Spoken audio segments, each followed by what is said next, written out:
to the Success Secrets with Usama. Do you have a deep desire to become an entrepreneur and create your own startup? Are you stuck in your entrepreneurship journey to create success for yourself? Are you worried about your life career? Or are you a startup founder, co-founder, or a business owner who have had a great start and now need help in taking it to the next level? Let me share with you, you are not alone. In case you don't know me, my name is Mohammad Usama and I am from Toba Singh, Pakistan. I'm a instant publicity interview host and I'm volunteer at Global Social Entrepreneurship Foundation and we are on a mission to empower 1 million global social entrepreneurs. Today we have a very special guest with us. He is a global social media authority, a mass publicity influencer, and the CEO of Green Television. He has done PhD in computer information system from Pacific Western University. And today we are going to learn and to listen about his life success story and the secrets that he have not revealed yet, and we are going to reveal all the secrets in this show. And so the people from his industry can take those secrets as a roadmap and create their own success stories. So please join us by commenting welcome to extend the warm welcome to our very special guest today, Mr. Aijaz Qureshi. Please welcome. Assalamu alaikum, everyone. Ji, thank you. Please share with us from the beginning where you grew up and how was your student life and what inspired you to join the computer science in the early era of computers. So thank you so much, Mohammed Sama, first of all, for giving me the opportunity to come on your esteemed show. It's very pleasure and honor for me to be on this show. How did I grow up? How was my childhood? What I did? I come from a very poor family who had not been privileged. The only privilege was that we were able to eat and we had a shelter on our head.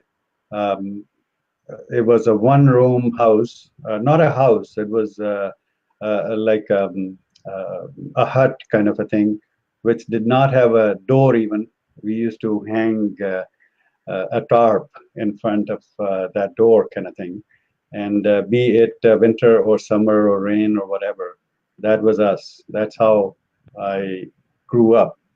I wasn't a very brilliant student. However, I have been worked hard by my grandfather.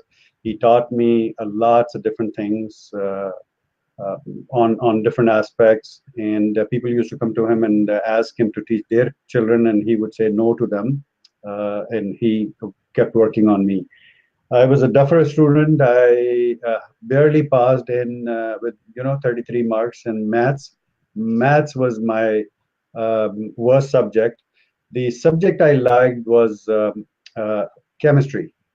So I was very good in chemistry, although chemistry involved some sort of mathematics and formulas and all those kind of things. But I used to work.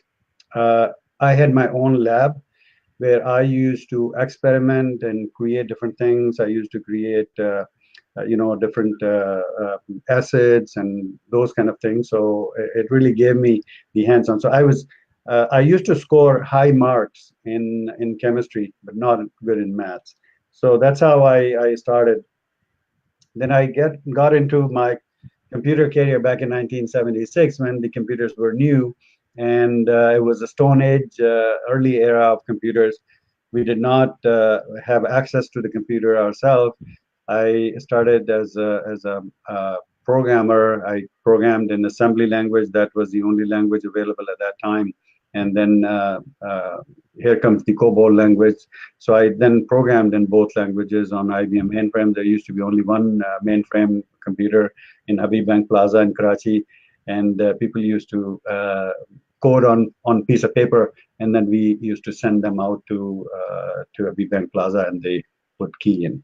So that's how I started. And I saw how the computing industry evolved and how the computers evolved. So starting from the punch card system to the paper tape system to the magnetic tape system to the 8.5 inch big floppy disk, and then to 5.25, and then 3.5 floppy disk. I still remember there was 1 megabyte hard disk that came, and I was jumping out of my bed, and I said, "Wow, 1 megabyte hard disk!" Now we are talking about terabytes and all those kind of things, and it was really amazing. And then I started my career as a teacher. I used to teach in computers. I taught whatever I have learned and I shared. That gave me the opportunity to really learn harder, learn faster, learn quicker, and share my knowledge. So I've been sharing that knowledge since that time. And then I went on and on and on. And I did my PhD in computer science, and here I am today on your show. Oh, that's great. So, in the early ages of computer in Pakistan, what was the amazing thing in your educational career? So the amazing thing in my educational career was the quality of intake and the quality of the education. So we all try to blame the existing education system and all that, but at that time, I think the education system was so rigid that not anybody can get into the education system. I still remember in my computing institute, there was an IQ test, an aptitude test, we used to call it, and there were so many students who participated in that. The selection was purely on merit. Whoever passed, they got the admission. So there were only 35 students who got through, and there were 5 girls who got through. And then we have been taught, people have dropped out. In the final exam, we were 5 boys and 1 girl. And 1 girl, she could not complete her exam, and she left the exam in the middle, crying loudly, and left the exam hall. That was the level of the education. Nowadays, the education is that, okay, how much money you have in your pocket? Show me the money. That's all, and you are hired. You're admitted. This is the problem that we are facing these days. That the standard of education has gone down. It has been commercialized. At that time, in our time, it wasn't commercialized at all. It was purely on merit basis, and I wish that in these days, today's days, it should be like that as well. And then we will regain our place, what we have lost in terms of educating the youth. So I enjoyed. The other part that I enjoyed in my learning process was the practical side of it, hands-on. I'm a hands-on guy. Even today, I learn hands-on. I have a lab sitting in my basement here with multiple servers running, Dell class with all the UPS and internet connectivity, blah, blah, blah. I do not believe in just looking at YouTube. I want to do that. I do hands-on. So that was another learning. It gives me kind of a confidence that it is not a theoretical knowledge, it's a practical knowledge. I can talk about it. I can definitely do something with that technology, whatever technology it is. So that was my education system. So that was amazing, actually. So, what was your first job as a computer professional as you studied in the early ages of 1976? So when you did get your first job as a computer professional, and what was that job actually? Awesome. Wonderful question. And I still remember. It has been long. It has been in 1977 after I completed my education in computers. There were only two computer institutes in Karachi. One was PACP, and the other was Allied Institute. That was owned by my teacher, my esteemed teacher. He's in Middle East right now. His name is Shahid Hussain. I really salute him. He's a great teacher, and Allah bless him with all good health, and his family be blessed. He taught me, not me only, that's his style, that he ensured that everybody in the class gets what he's trying to teach. And there were rigorous tests and rigorous discussions assignments, and everything that happened in that course. And everybody whoever passed, they are successful people in the industry today of computing industry. So when I was about to finish my course and I went through the final exam and I passed, got my certificate. Shahid Saab was great. He offered me a teaching assistant position. So I started as a teaching assistant, which was eventually immediately converted into a teacher, because what I did was to teach a topic, and I was teaching assembly language and COBOL language, both actually. And so I used to study like at least 5 different books on one subject matter. And then I would not use the notes to teach. I would remember, I would memorize the topic, and I would just go on the whiteboard and just start writing and start teaching. That was my style of teaching.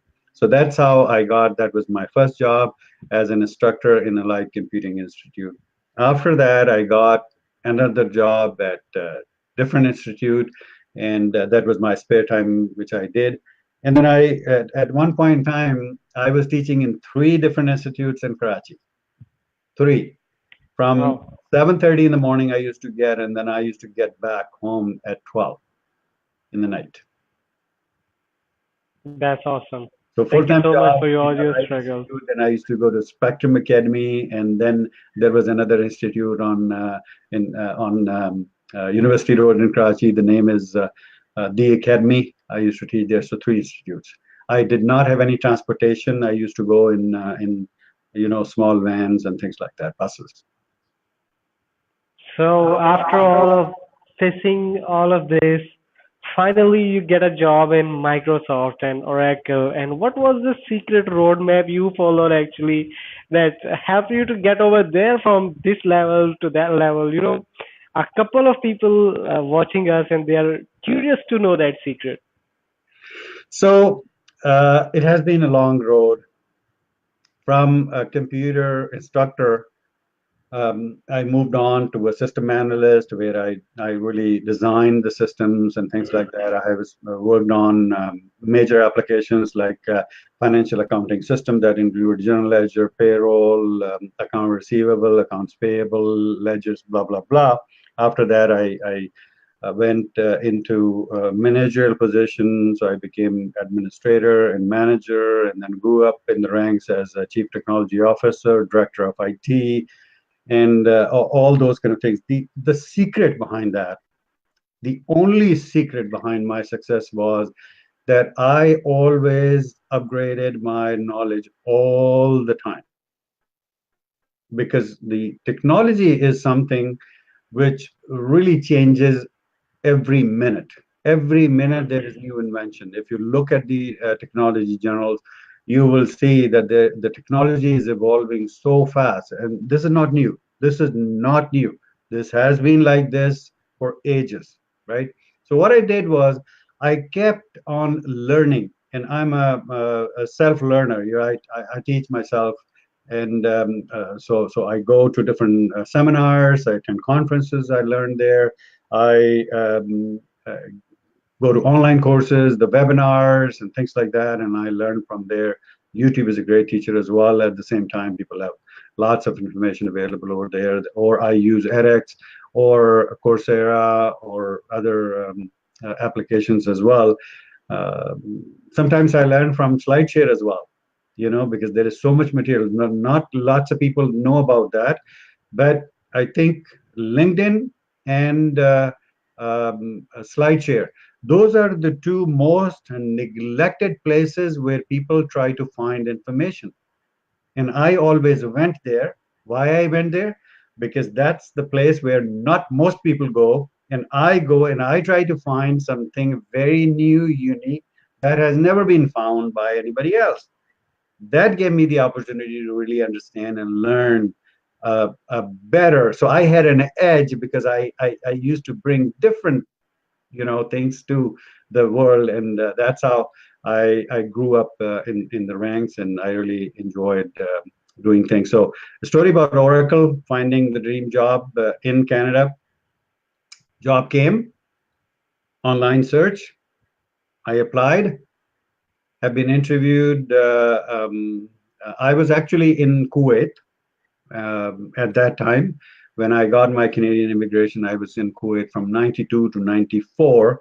Then I was hired by Union Texas Petroleum in Houston, Texas, and Pakistan. I used to head Pakistan operation as the MIS manager. Then I used to travel to assist the US operations as well. In Houston, Texas, I used to be 15 days in Karachi and 15 days in Houston. That was a hectic job, but I did that. So while I was in Kuwait, I got my Canadian immigration, and I kept on delaying my relocation because it's a big decision. At the same time, when I got the Canadian immigration, I got the Australian immigration as well. So we had to choose whether we live in Pakistan or we go to Australia or we live in Houston because I was already there. I was on H1 visa, or we come to Canada. So I took my family on a world tour, and they took a look, and they finally decided to stay in Canada, and I stayed. But before coming to Canada, I applied to Oracle there was a position as a technical manager in core technology services, as a tech manager. I was interviewed on the phone. I was in Karachi. I was interviewed on the phone and got the job. I landed in Canada, and I started my job the second day. So that's how I got into Canadian market, and then the story moves on. Wonderful. That was awesome. So you shared the amazing secrets with us. So today we have a biggest challenge of our graduates are not getting more jobs. The information technology graduates, bachelors of computer science and software engineers, they have a big challenge that we do not have a good marketplace in Pakistan. So what advice you will give them so they can uh, actually satisfy themselves and actually find a good way to find and try to find a good job like you? Thank you. Yeah, there was a question here that can you ask a question about the slide share? Please do. Yes, please do ask a question, and I'll try to answer. If I don't have an answer, I'll come back to the live video and comment and answer your question.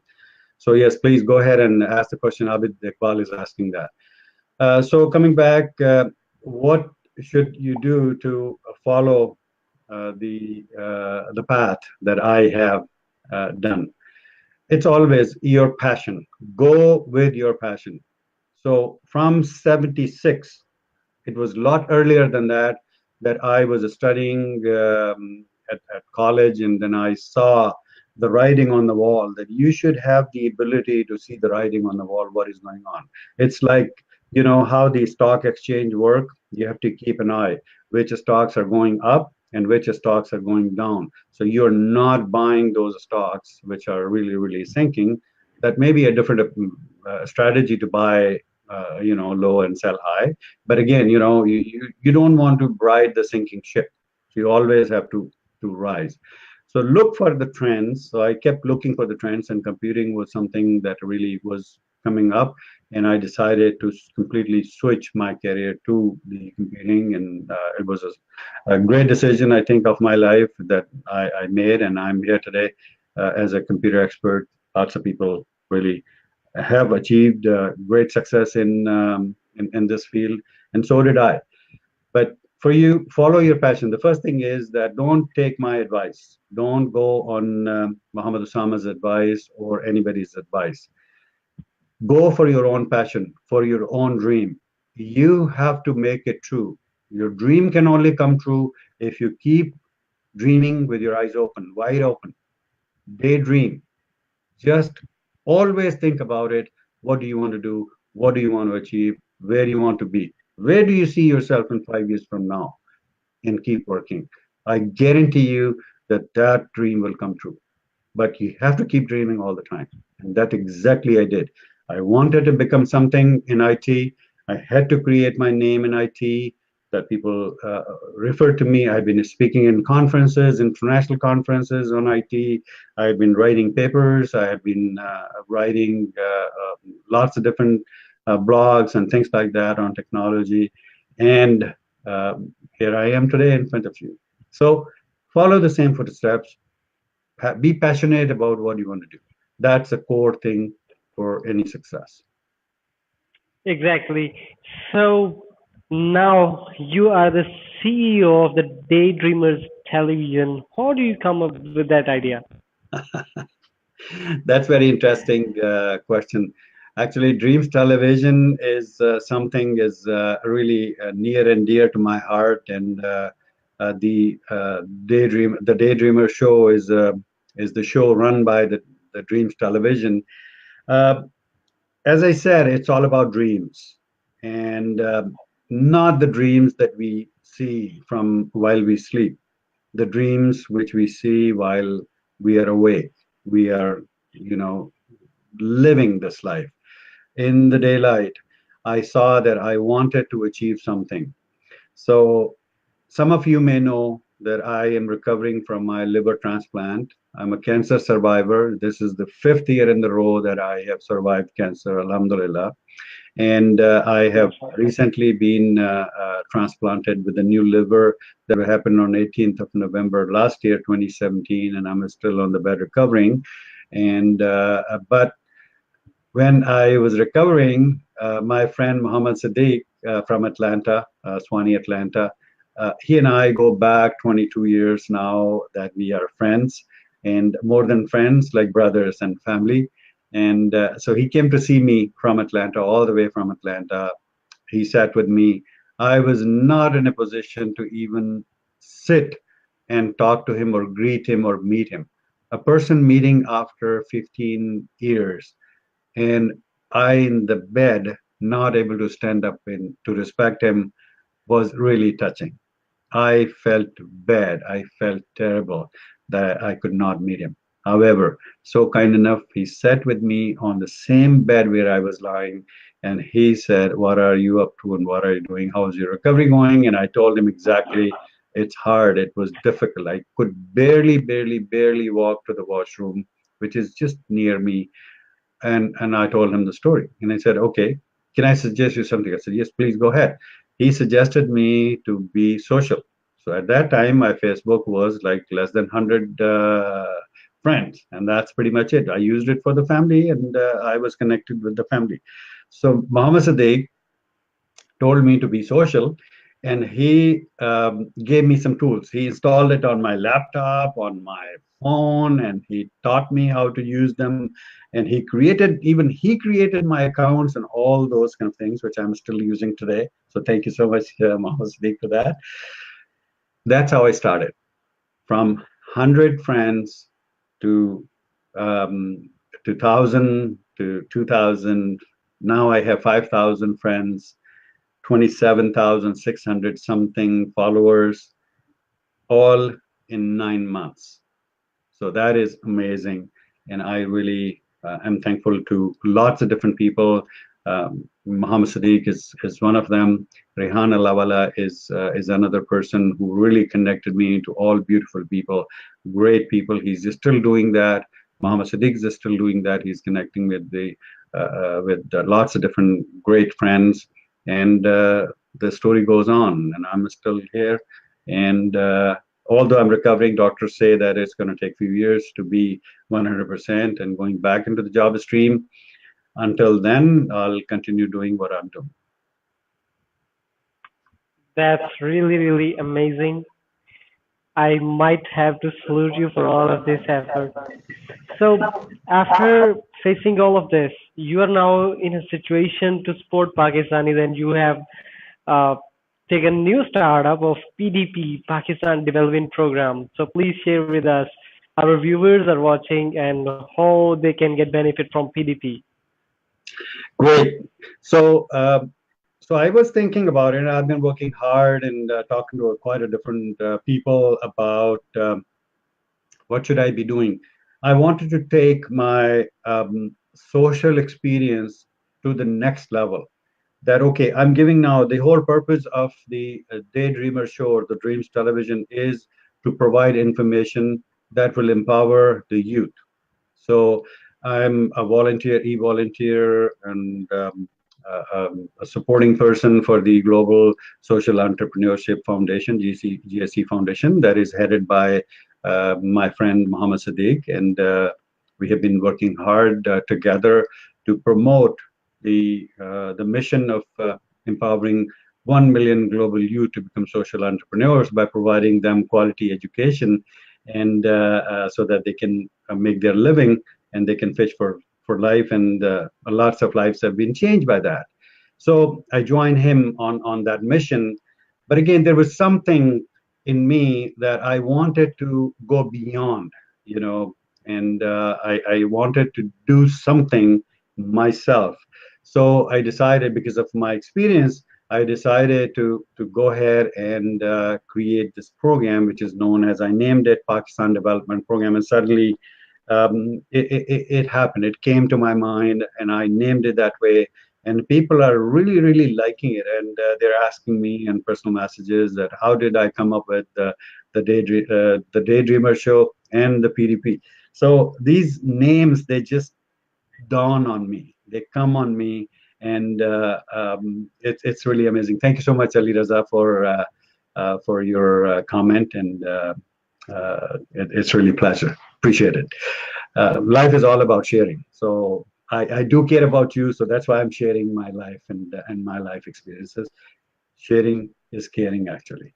So I was trying to tell you that the Pakistan Development Program is a program for mass training. 500,000 people, 5 lakh log, 500,000 people will be trained by me personally on the ground in Pakistan on a website development. Anybody can learn it. Okay. All they have to do is have to have a laptop and an internet and a mind. That's all. It doesn't matter if you're an arts graduate, a science graduate, or a commerce graduate, or you're a doctor, an engineer, whoever you are, doesn't matter to me. You come to my course, it's going to be tough, it's going to be hard, you will have a hard time.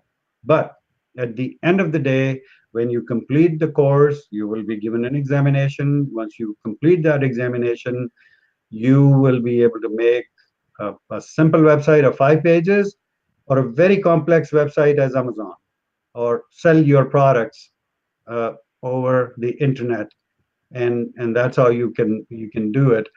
Drag and drop, point and click, 5,000 rupees a day to 50,000 rupees a day. You can do that. I have done that. You can do that too.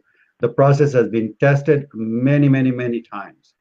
The website has been developed that you can find out at pdp.aijazqureshi.com. If someone can type that for users, that'd be great. It's https pdp.aijazqureshi.com. That site was developed in 4 hours. The site quality, you can tell me the site quality. You don't have to code a single line, no coding at all. And you can develop that too. So this is the program I'm taking. I've been building the team. So there are lots of different people who have joined. First of all, I would like to acknowledge these people who have joined the PDP. The first name is my advisor, executive advisor, is Mohammed Hassan Khan, Matt. He's the CEO for Go4. He's Blockchain Forum CEO. He does all different kinds of things. He's the great friend of mine. He has been guiding me through the idea registration process, and how do we launch this, and he's assisting me on all different kinds of things. The second person is Rana Tawqir. Sister Rana Tawqir is our executive for the communication. So she's a great lobbyist. She's working hard on getting us the places, getting us the sponsorships and things like that. That training is for free, by the way.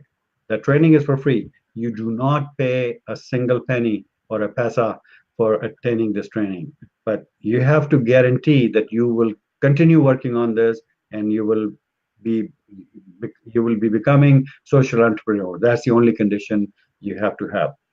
Then the second person we took on the team is Anam Lagari. She is the executive assistant to myself. She's a CEO of an NGO. She's from Hyderabad, very dynamic lady, great person. So she has started with us. The next person is our digital marketing executive. Her name is Natasha Glani. She is also from Pakistan, but she's in Toronto these days. Ms. Rana Tokir is also Pakistani. She lives in Canada, Toronto, as well as she lives in Pakistan. And recently we have taken Asra Amir, who is a great person. She is a show host at Bol Television Network in Pakistan. Great person. She's our spokesperson. She will be giving all the announcement, official announcement. You will not hear it from me. It will be coming from Asra Amir. She's our spokesperson. So those are the people I really thank and appreciate. And the beauty of this is that all these people have really given their time for free. It is all volunteer work. I'm not paying them a single penny. Lots of people may be thinking that I have got money from Canadian government or US funds or UNDP or things like that. I did not get a money. I just want to clarify there is no other agenda. There is no hidden agenda. It's a life turning moment for me because I have been blessed with a life again. And I want to make sure that the purpose of my reincarnation is served and I give back to my country, which I belong. Today, whatever I am, it's because of Pakistan. People call me Pakistani Canadian. Wherever you go, you will be called Pakistani American, Pakistani Australian, Pakistani British, Pakistani Canadian. That is my motherland, and I'm giving back to my motherland. This is wonderful. So, in your opinion, how positive use of social media can help our students, can help our graduates to achieve more positive results? So the social media is something which is really playing a great role in our lives. Everybody, because the access is so easy that everybody can get to it. It's available on your mobile phones and things like that. There are lots of people connected with each other. That is the power of social media. You can reach to people, you can ask them questions, you can make connections, you can do networking on the social media. There are lots of different things happening. We are together today sharing our knowledge over social media. That's another thing. So we have to use the social media to our advantage. Social media is not only available for watching movies or watching songs and listening to music. Let's make use of positive use of the social media. And the Success Secret show that you're hosting, the other shows you host, or the shows that our friend Muhammad Sadiq hosts, or I do on Dream Television, the Dreamer Show. These are all positive use of the social media. Rehana Lavala is using social media very heavily, and he's using it for positive change. He's bringing in change. He's connecting youth together. If you still may not be the right word, but again, if you make 500 common friends with them, you will get a laptop or things like that. What does it give to him? It doesn't give any benefit to him personally. It's all about connecting people, giving back to the community, connecting people so that we become social. Human beings are social animals. We have to get together. We have to be social with each other, and social media plays a big role. So please do use social media for your purposes. So, someone who is watching us right now, how they can support you? So, what I want from the youth, especially in Pakistan, whoever wants to learn from me, I'm coming back to Pakistan, inshallah.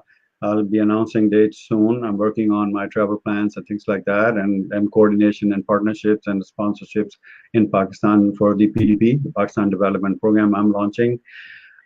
They can support by going to pdp.aijazqureshi.com. The website has been commented here. It's right here. So thank you so much, Mama Sadiq Saab, for putting that up. You can follow there, or type in Pakistan Development Program on Facebook. You will see the page. There is a group you can join. We are now recruiting the facilitators. So I'm going to train first 100 facilitator myself or online, so people can come in and join us in that course. Registrations will open tomorrow, and as soon as we have first 100 people, the registration will close, and those 100 people will be taught by me the whole course of website development. Once it is done, then I'll take on to another batch of 100, and this is how I'm going to train 1,000 people. These 1,000 people will be the master facilitators for me. They will be assisting me. They will be in the people, in these students while I'm teaching on the stage, and they will be helping students who are left behind or they could not understand what I'm trying to do or where I am, things like that. So this is what is happening. This is how people can help. Go to pdp.aijazqureshi.com to find out more about PDP. Join the group, like the page, Pakistan Development Program you put in there, and you will see that will be the first thing you can do is join PDP. That's great.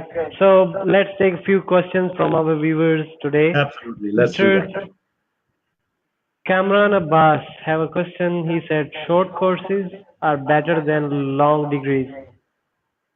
Are That's you right. agree with that?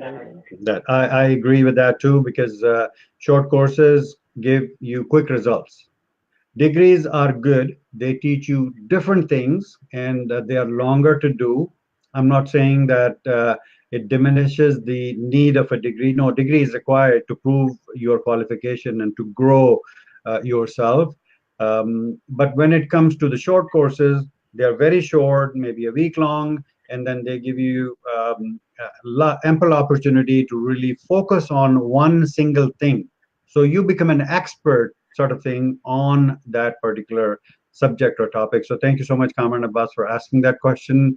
And thank you so much for putting up together this question. So the short courses are great. This PDP is a short course. Few days and you're done.